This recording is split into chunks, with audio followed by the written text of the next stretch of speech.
So the Indiana Fever have got their enforcer. They have got their enforcer for Caitlin Clark. Remember when defenders would knock Caitlin Clark to the ground and laugh? When every drive to the basket meant taking another cheap shot, and the refs just looked the other way. Game after game, the league's biggest star took the hits with no protection. I'm not gonna lie, when it comes to Caitlin Clark and their enforcer, last year everyone was talking about them needing an enforcer, and the closest thing they had was Erica Wheeler. That was the closest thing they had for someone to defend Caitlin Clark, was Erica freaking Wheeler. Those days are over.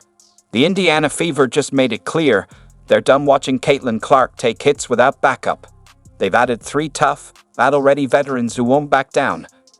Natasha Howard, former Defensive Player of the Year. Sophie Cunningham, a Taekwondo black belt with a fearless edge. DeWanna Bonner, a multi-time all-star with championship experience. This isn't just a roster upgrade, it's a warning to the entire league. But Caitlin Clark was getting hit a lot. She was getting hit a lot early, and they needed their Charles Oakley. You've got that in Sophie Cunningham. I see where you're going with this. You're building a strong case for how Caitlin Clark was targeted. Here's a cleaner and more impactful version of your message. Did you see what happened to Caitlin Clark last season? This wasn't just rookie hazing. It was a full-on assault. The numbers don't lie. A staggering 177% of all flagrant fouls in the WNBA were committed against one player, Clark. That's not normal.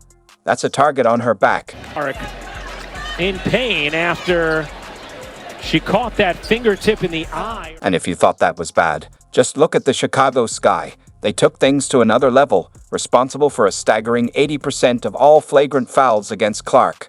This wasn't a coincidence. It was a game plan. Remember that game against the Sky? Angel Reese sent Clark crashing to the floor on a drive to the basket. Even the commentators weren't just debating the call. They were openly questioning whether the league was doing anything to protect its biggest new star. Then came Chennedy Carter's hard foul, leaving Clark picking herself up off the floor yet again. And how did she respond? No drama, no complaints, no social media rants, just a rookie showing veteran-level composure while taking hit after hit. Foul, I believe, to Angel Reese. Yep, across the head. Yeah, that's right. The most impressive part of Caitlin Clark's mental toughness, she never stayed down. After every hard foul, every cheap shot, she got up, dusted herself off, and kept playing. But let's be real, this kind of treatment takes a toll. Her shooting percentages dipped. Her drives to the basket became more hesitant, and who could blame her? When you know someone's waiting to knock you down every time you attack the rim, it changes the way you play. Be protecting Caitlin Clark type thing. And every good player, by the way, every good player, every good team that is a super duper star. Most of the time have enforcer type players. Instead of celebrating her historic rookie season, the headlines were dominated by one question. Was Caitlin Clark being protected? Meanwhile, inside the Fever's front office, alarm bells were ringing. Their franchise cornerstone, the player they were building their entire future around, was getting hammered night after night, and opponents were facing little to no consequences. Asterisk, asterisk. Point. Now, in the second half of last season, the Fever played a lot faster. Clark had the ball in her hands, and every off-season move they made signified they continue to want to put the pedal to the metal when it comes to playing up-tempo. The Fever's front office watched as the hits kept coming, saw their star take punishment that would break most rookies, and finally said, enough is enough. They weren't about to let another season go by with Clark as the league's punching bag. Their solution? Don't just hope for better officiating.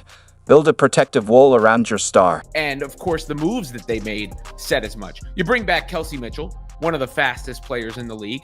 You sign Natasha Howard, whose nickname is Flash. One would think you're going to play fast, especially when Caitlin Clark is the catalyst to everything you do. When the Fever said they were building a protective wall around Caitlin Clark, they weren't playing around.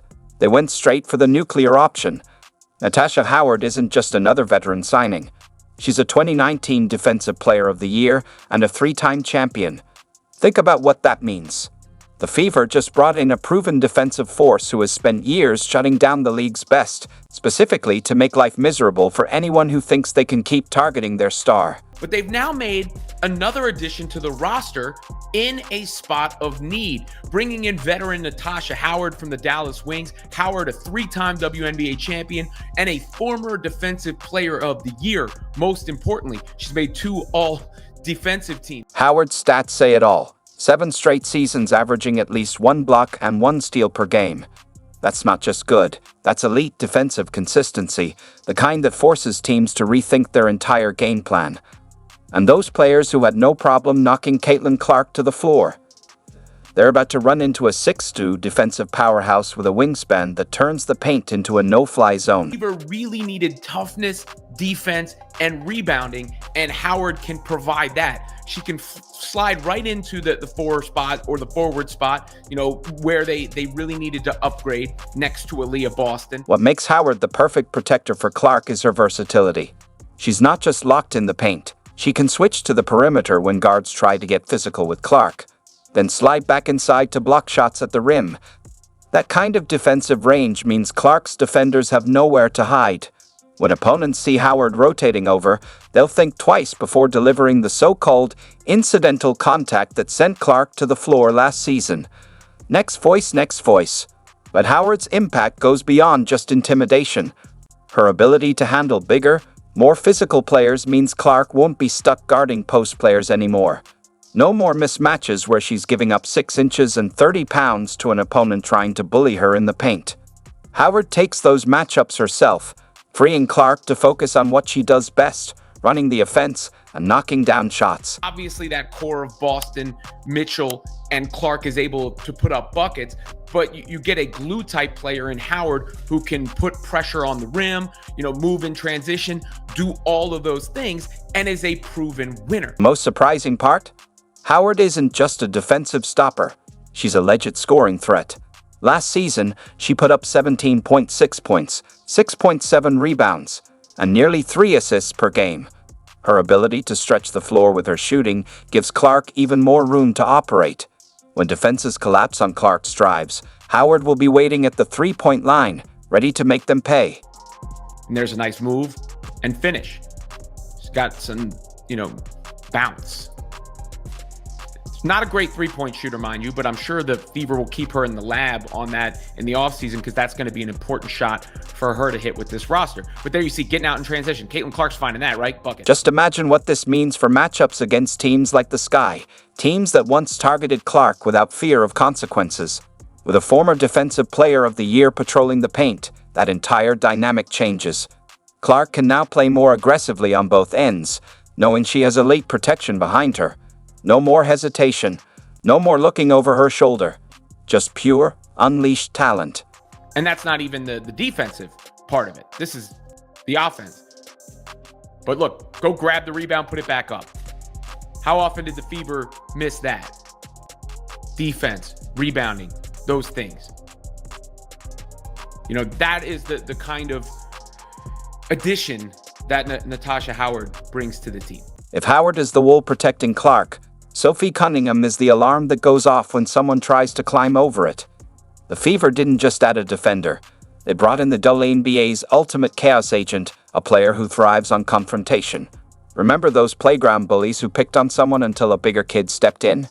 Cunningham is that bigger kid, except she comes with a legit black belt in Taekwondo. What they had in place, so that's a bonus. And then they add to it, addressing a weakness specifically. By the way, Howard also, started her career with the Indiana Fever, has a history there. So there's just so much to like about this move for Indy. While most players avoid conflict, Cunningham runs straight toward it. In one infamous altercation, while her Mercury teammates hesitated, she grabbed an opponent's leg without a second thought. That's not just confidence. That's a player who sees confrontation as an opportunity, not a problem. And now, she's bringing that fearless mentality to Indianapolis with one clear mission: make anyone think twice before messing with Caitlin Clark. Sophie Cunningham is literally for lack of a better word, the biggest shithouse in the WNBA. Like, that is the best way I would describe her. What makes Cunningham truly unique isn't just her willingness to get physical, it's how she reacts afterward. She'll take a hard hit, get knocked down, and then get back up laughing. Can you imagine how frustrating that is for opponents?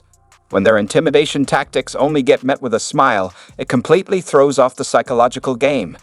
This isn't just about protecting Clark physically, it's about shifting the entire mental dynamic of how teams approach her. Sophie Cunningham in general is just wild. Wild is the best word I can use to describe Sophie Cunningham. And like, it's carnage. Like, it's carnage a lot of the time when Sophie Cunningham gets involved with anything. Don't mistake Cunningham for just a bruiser. She's a real offensive threat. Last season, she knocked down nearly 38% of her three-pointers, forcing defenders to stay honest. Teams can't just ignore her to double-team Clark, or she'll make them pay from beyond the arc. The Fever didn't just add a one-dimensional enforcer, they added a legit two-way player who also happens to have martial arts training. Sophie Cunningham tried to fight Maisha Hines-Allen. She tried to fight Maisha Hines-Allen. You do not, like, there are not that many people. You can see everyone else is trying to get as far away from this situation as possible.